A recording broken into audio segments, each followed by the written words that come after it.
I mean, literally just not long before we started taping this, on your noted hockey, I saw that, and I only got a chance at this point to glance over, and I'm going to read it after our show. But you wrote about a player that might be a good addition, not necessarily taking Tuck's spot, Right. but just a good addition in this roster that they could use. James van Riemsdyk from Philly.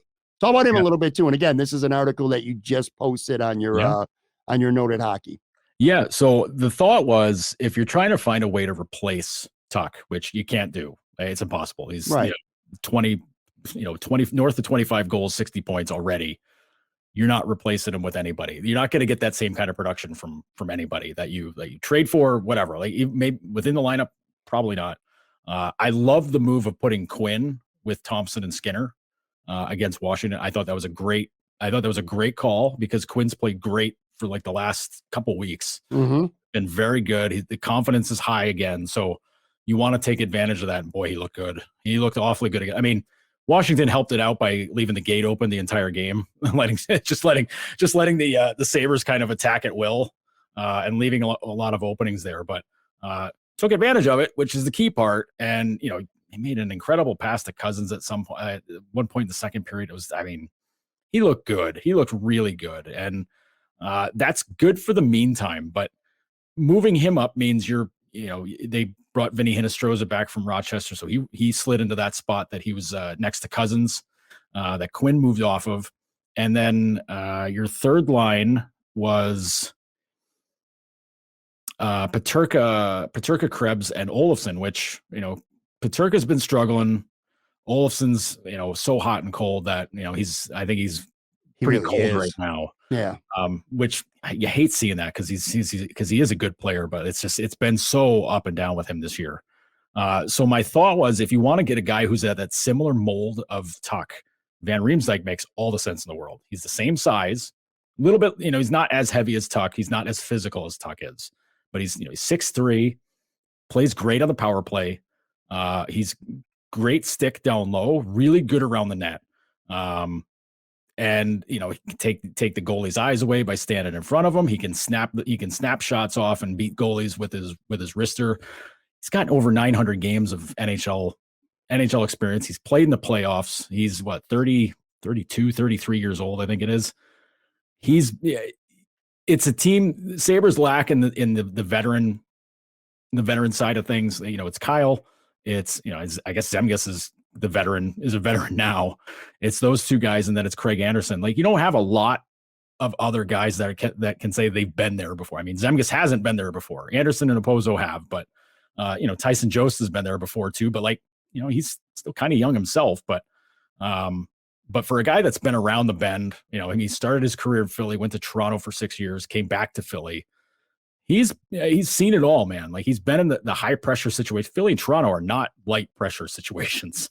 Like, that's heavy, intense scrutiny. I mean, Philly, it's hard fans. Toronto, it's hard fans and even harder media. I mean, Philly media is not easy either, but Toronto's on a whole other level. But for if you bring in a guy like JVR, like the thing you run into, he's a left wing, so you're not putting him on with Thompson because Skinner's there. So then you're coming down to, do you put him with Cousins or do you put him with Krebs? Well, you have some hard decisions to make there, because you have Casey Middlestad, who's playing great right now. He's having a very good season. I know half the fan base doesn't want to hear that stuff, but he's played very well. He looked great with Cousins on Sunday. He looked awesome there. So you could maybe slide him in there, and then you move Casey somewhere else. Well, where else are you putting him? Well, that comes down to Peterka. Peterka hasn't scored since the middle of December.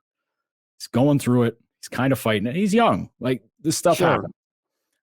There's been a little bit of a jump to his game lately. Like, you've noticed him at least a few times. Like, there's been some chances. There's been some shots. And he's trying to work through it.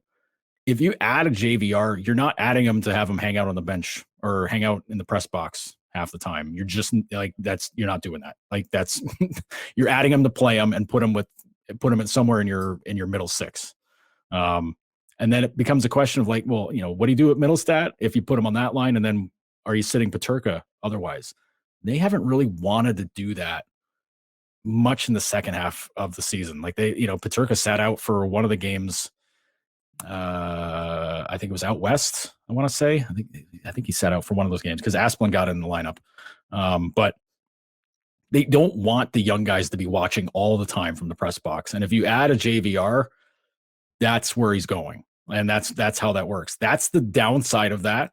But if you're worried about, I can't imagine getting too worried about offensive production, but it's a big subtraction losing Tuch. So if you want to add, if you want to get somebody in there that can feasibly replicate that, Van Riemsdyk's a pretty good option there because he's at the end of a contract. The cap hit $7 million. Doesn't matter. There's a month and a half left of the season. And the Sabres have plenty of cap space regardless. So it doesn't matter. But the only catch, and it's a big catch, is just how do you figure out your lineup if you add them? Because that's the problem. And then when Tuch comes back, it's like, okay, what are you doing then? Well, cross that bridge when you get to it, because if it's, with the last 5 games of the season or something like that, last couple weeks or whatever, cool. Like you've got Alex Tuch, the real thing. And then you've got, a guy who used to play like Alex Tuch back in the day. So like, it's a nice problem to have, but it does present Kevyn Adams with a debate of whether to stick with the young guys the way they have all season and just have them, learn it, go get better, improve from it, go through the hardships, improve from it, do that. Or say, listen, I owe it to you guys to get you to the playoffs. We're going to be without Alex for X number of weeks. We need a boost there because they're not going to call up they're not going to call up Kulik from Rochester. None of those guys are going to come up. They're going to stay there. We owe it to you to get you to the postseason. So we're going to add JVR or add whoever, because we want to get you guys there, because we want you to have that experience, because next year you're going to go to the playoffs and you're going to make some noise, even more noise than you're making this year. So it's a tough ask. It's a really tough decision, and it's going to be very interesting to see how Adams approaches it. And this is, of course, considering everybody else stays healthy, because if you run into any other problems before Friday, then, you gotta react fast. And then maybe you might be making a sketchy trade after that. But yeah, to me, JVR is the first guy that I took a look at, and I almost feel like I don't need to profile anybody else because he fits it so well to what Tuch does. So it's going to be very interesting to see how Adams handles it. But if